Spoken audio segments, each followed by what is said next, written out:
এত বাংলা শব্দ রেখে ওরা কেন ইনকিলাব মঞ্চ বানিয়েছে?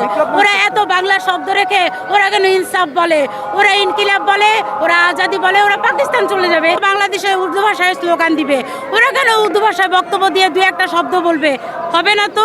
আমরা অন্য দেশের ভাষায় লেখাপড়া করতে পারি, ইংলিশ মিডিয়ামে পড়তে পারি, বিদেশ থেকে পিএইচডি নিয়ে আসতে পারি, কিন্তু আমরা যখন কথা বলবো, বাংলাদেশে যখন আমাদের পদক্ষেপ থাকবে, অবশ্যই আমরা বাংলা ভাষায় কথা বলবো। বাংলা আমার মায়ের ভাষা, বাংলাদেশ আমার মাতৃভূমি। এই দেশকে যারা উপেক্ষা করে, এই দেশকে যারা অসম্মান করে, বাংলা ভাষাকে যারা নিশ্চিহ্ন করে দেয়, আমরা তাদের জায়গা দিতে চাই না। গত বছরও বিভিন্ন জায়গায় আমাদের এই শহীদ মিনারের উপর আঘাত আনতে আমরা দেখিনি। বিভিন্ন স্কুলে শহীদ মিনার ভেঙে ফেলেছিল, শহীদ মিনার উপরে ছাগলের একটা বাজার বসিয়েছিল, আমরা দেখিনি। বাংলাদেশের মানুষ অন্ধ না। ইনকিলাব মঞ্চ যারা করে তাদের বক্তব্য শুনবেন। তারা বলে যে 1971 না, 24 নাকি আসল স্বাধীনতা। কি মিথ্যা বলেছি? নতুন ধারা বাংলাদেশ মিথ্যা বলে না।